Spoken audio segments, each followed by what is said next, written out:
Greetings. This episode relates the appointment of Henry Hamilton as British Lieutenant Governor of Detroit.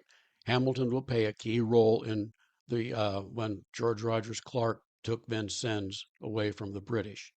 On April the 7th, 1775, Henry Hamilton was appointed British Lieutenant Governor of Detroit. Henry Hamilton lived from about 1734 through September the 29th, 1796.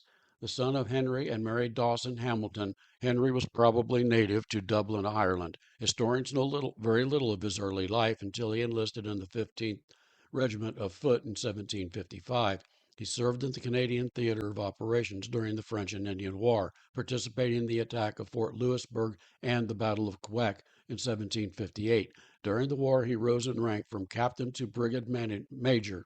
In 1775, he sold his commission so he could pursue a political career, which was more in the family tradition. The Crown rewarded his desire by rewarding him one of three lieutenant governors made necessary by the passage of the Quebec Act. Hamilton became governor of Detroit, Edward Abbott governor of Vincennes, and Matthew Johnson at Kaskaskia.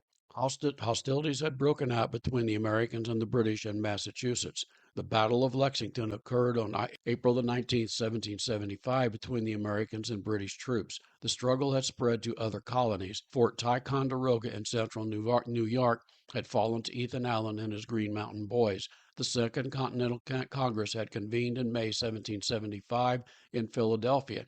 The Congress had appointed George Washington as commander-in-chief of the newly formed Continental Army. Patriot forces were threatening to attack Montreal. Canada Governor Guy Carleton had declared martial law in the Great Lakes region.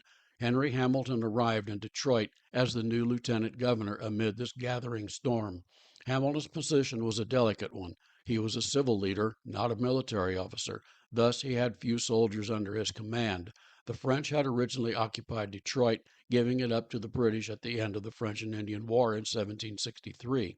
The French had worked hard to maintain good relations with the Indians, giving them presents and showing them respect. The British had ended the practice of giving presents. They did not trust the Indians. Hamilton worked hard to gain good relations with the natives. He was an amateur artist and sketched portraits of many of the local chiefs. His extensive collection of paintings survives and form an invaluable record of these natives. The British government had initially decided not to use the Indians against the Americans. Thus, from 1775 until 1777, a delicate balance existed on the fringes of the frontier. The next episode relates the story of the Transylvania Company and George Rogers Clark's efforts to make Kentucky a county of Virginia. Find out more about Indiana history by purchasing the book Indiana's Timeless Tales, Prehistory to 1781. The book includes the early history of Indiana from the time glaciers melted until the final days of the Revolutionary War.